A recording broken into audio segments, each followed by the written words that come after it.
Welcome, everyone, to the MSP Expo in Fort Lauderdale. I'm your host, Michael Bakaich, bringing the show to you from the Managed Service Providers Association of America booth at the MSP Expo. This is our first live recording of the morning, so we're kicking it off with our special guest, Corey Kirkendall from 5K Technical Services. Corey, welcome to the show. Hey, appreciate you, Glad. Thanks for having me, man. This has been good. Now, I know you're still getting off the jitters because you were just on a panel. Tell the audience about your business, who you are. Give us the scoop. Yeah, Corey Kirkendall, president of 5K Technical Services. We're out of Allen, Texas. We've been doing this now since about 2006, and we primarily focus on the legal and nonprofit space. So it's been rewarding to be able to do that. You know, I came out of big business. I came from Cisco, Dell, EMC, VMware, and what I wanted to do was bring that large enterprise level of support and technology down to the small, medium business space and show them that they also needed to be secure, needed to be where it comes from, and to bring them that big quality support at that price and the thing that they could afford. That's why we really got into it. Right on, you're coming up 20 years. That's a big anniversary. Yeah, it is, man. It still blows my mind. You know, when I started, I had an afro.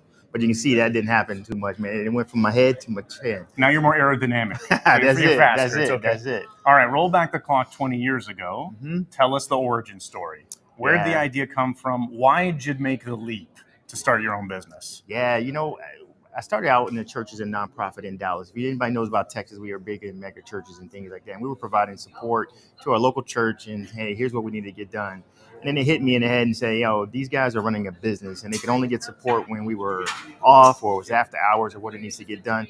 But also wanted to be able to understand how to leverage technology to grow churches and how to do certain things. And so what we really got into it is the concept came from us to say, how do we use technology to build and grow God's kingdom and to make sure that people stay involved and evolve? And that really came to light during the COVID space, right? You know, most of the people didn't really want to get into technology. Nothing was remote.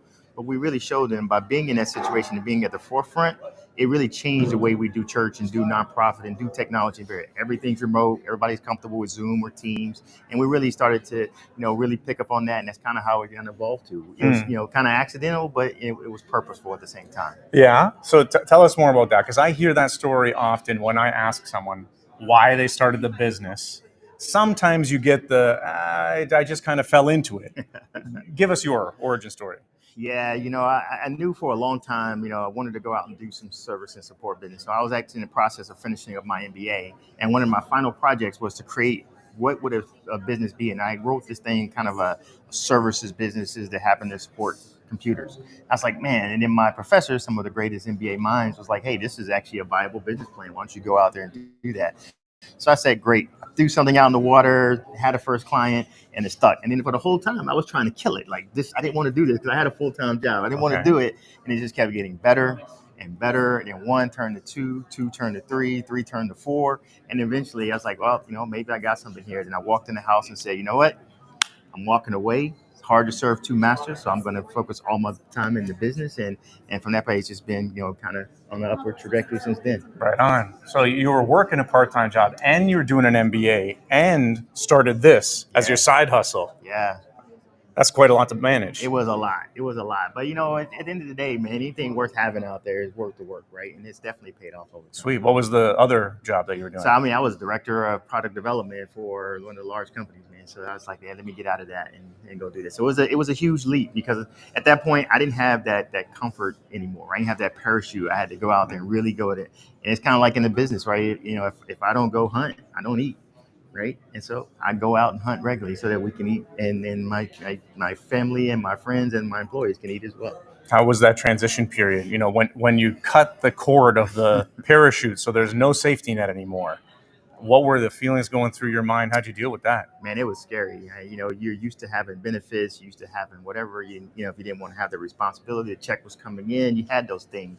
At the end of the day, you had to sit back and say, hey, this is all my responsibility now, and I got this piece, and therefore I had to make sure that happened. So after a while, when you figure out, hey, here's what it is, it got easier. But I think the cool part I love about the MSP is the channel side, right? sometimes we as owners, we get out there and we feel like, hey, we're the only ones going through something and where it comes from. But the MSP and the channel is so cool. It's like a family, right? It's either, and it's kind of like church. Either you're just coming out of it, about to go into it, or in your way through it. And if you reach out to others, they have those similar experiences. So you don't feel like you're the only one going through it. So really building that community and networking and being around your peers is really big from that perspective. No doubt. I that we hear a lot. We're at a channel event now. We're being hosted by the MSPAA, which is a community organization. Yep. So the community aspect of this industry is huge, Huge. and it played a big part in the support system for you. Mm-hmm. Give us one, if you can think of one. Give us one good example of when you were going through the grind and someone was there to be your sidekick, whether just emotionally or practically. So who was your sidekick? Yeah, man. I got a partner that's actually here. His name is Michael Goldstein down at Land Infotech, right? When he goes down to that process, they actually focus on law firms and things like that, big Microsoft partner. And what we wanted to go through is we wanted to figure out how do we improve our Microsoft piece and how do we handle support law firms. Michael was perfect. We were in the same area. He's in Fort Lauderdale. I'm in Dallas. We won't cross each other, but I'm able to reach out to him. He shared everything he had to share with me. He said, here's what we do, how we do it. We adopted a lot of what he told us, and we were able to be successful in that situation. Had I not had that community or that relationship, I'd probably be still struggling with that process today. So this was another managed service provider Exactly. that you found. You didn't feel like they were a competitor because they were in a different city, Yep. but you were able to share best practices 100%. and tips with each other. Yeah. And I think that's the piece that people misunderstand about the community and where it comes from is that they feel like if you're not out there in it, you think everybody's your competition. Right. You don't share, you don't do those things. You become very guarded. And I live by this philosophy when one MSP coughs, we all catch the cold, right? So why not go in there and figure out how we be better together than we are apart? That's the piece that's really cool. If someone listening is very likely in that mindset where they think that every MSP is their competitor. Yeah. Like they may be thinking, I want to serve everyone in the country. I want to spread nationally, whether they are or aren't. They're probably just working in their town, but they see another logo that says IT services and they think they're a competitor and they clam up. What would you say to them? I'd say go out there and break bread with them and have understanding. They're going through the same struggles. They're having the similar situations and in most cases, what we find out is in some of our biggest competitors in the Dallas area, which is heavily saturated with MSPs, they're some of my best friends and some where it comes from.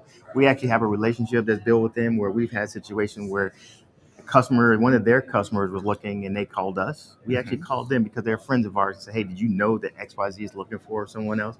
You might want to go and mend that relationship. Or they've called me. You were playing defense for them. 100%. They called me and say, hey, man. Okay, that's one clear benefit. 100%. And, it's big. But if you don't have that relationship with them and understand where you stand in there and understand the value you passed before, that call will never happen. Right? So what was the outcome of that? The outcome, man, we ended up retaining the customer, had the opportunity to do it because, again, it showed us where we wasn't out there in front of the customer like we should have been. Yeah. We had an opportunity to do it, but it also gave us an opportunity to go back out there and say, hey, how can we turn this around and go from that perspective as well? It was really cool. Okay, that's a big takeaway because I hear that often. Yeah. I'm talking to MSPs all the time and I hear, oh, they're our competitor. When in reality, a lot of our everyday, it's not like battling with a competitor for the business, but trying to justify to a small business why they need to assign budget to IT. Like whether it's with you or with someone else, the bigger battle is with the small business owner 100%. to get them to invest in IT with anyone. Yep. And you got to realize that it's a cost to transition, right? It's the whole purpose of doing that. So I would look at it as you're the incumbent. It's very hard to displace. So if you're getting displaced or you're getting moved, there is a valid reason of why that's happening. You either want to know from your customer ahead of time or from your partner that's out there that says, here's what we're going to do. But at the end of the day, if your situation is about making sure that the end customer is doing the right thing, having that relationship of a smooth transition, what that ultimately looks like, pays dividends. Because even in that situation, we've had partners and customers who have left us, who have come back because of that. Right on. Okay, now we're getting to the big juicy one. I was listening in on your panel. One of the concepts that you said, I try and chant to myself all the time, and I tell everyone that I talk to, so I want you to have a chance to tell everyone. You said that we're not in the IT business, we're in the relationship business. It's not a cliche. And you believe this. You didn't. This wasn't a prompt on it. So tell everyone that's listening why you believe that that's true and not just a cliche. Yeah, Yeah, I said on the panel, I said, we are in the relationship business. We just happen to do IT because at the end of the day, that's where the trust comes out to build out. You want to know what their business is about, what their business and what they're looking like, where they're having their struggles, where they're looking to those things from that perspective. And so before we even talk about IT and even in our sales process or what we do, we really want to understand what our customers been there. Who are they customers? How are they servicing their customers? What can we come in to help their bottom line by picking us up? Because everybody knows that when it comes down to, they look at IT as a cost because what we do is non-tangible. Right. I can't touch it. I can't feel it. I know something's happening. Yeah, they can buy laptops from Best Buy 100%, if they want right? to. I know something happened, but I can't really put my finger like a truck. I can see that truck. I can drive that truck. It's there. So that's where it comes in, is to really come down there and build that relationship, to really understand their highs, their lows, and that you help them to help them solve their problems is where it ultimately comes in. And the benefit for that is that we actually do the IT and do a very good job at it at the end of the day. But we're in the relationship business, and we just happen to do IT on the backside. And that's kind of how we have to start every conversation when it comes down to that, whether it's your partner, your customer, another MSP, or whoever that is. It's all about the relationship at the end of the day. Yeah. When I interpret this, I try and embody it like you're either selling your stuff to someone or you're helping them achieve their objective, 100%. right? The whole relationship thing is helping them achieve their objective. Because if you sell IT, then you're just pushing out to them, 100%. right? But if you can understand their problems Right. and help them achieve their problems, that's the relationship that you want to be in, because that's a much more valuable partnership that you have. 100%. I mean, that same situation, right? Is everybody hates that dreaded call where everybody's going through budget, going through countries, got to downsize, lost some clients, figured out what that needs to get done.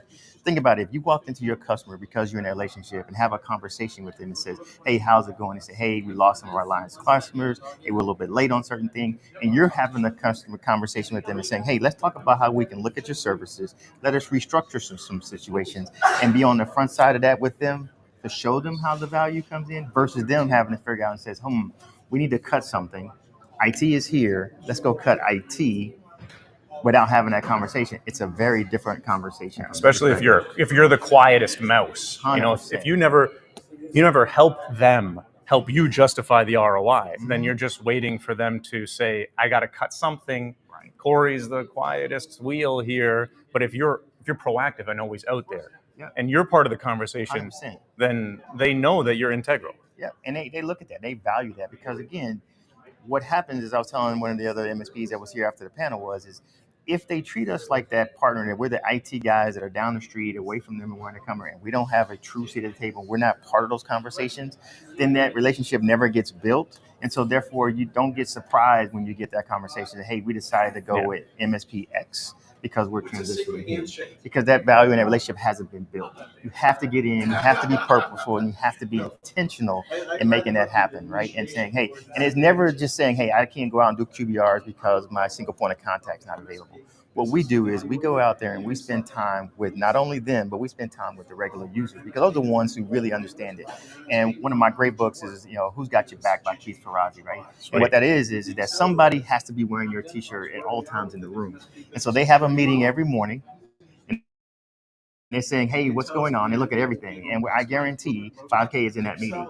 But I want the receptionist. I want the sales marketing person. I want the marketing person. I want everybody to be there and say, hey, let's talk about IT. Hey, I love those guys. Hey, you got to have it. Hey, if we get rid of them, I'm out, right? I want somebody else wearing my shirt in those meetings that I can't be in. Right on. Beautiful. All right, let that be the takeaway from our first live event today at MSP Expo. Corey Kirkendall. We're not in the IT business. We're in the relationship 100%. business. Great to have you, Corey. My pleasure. Thank you. Right on.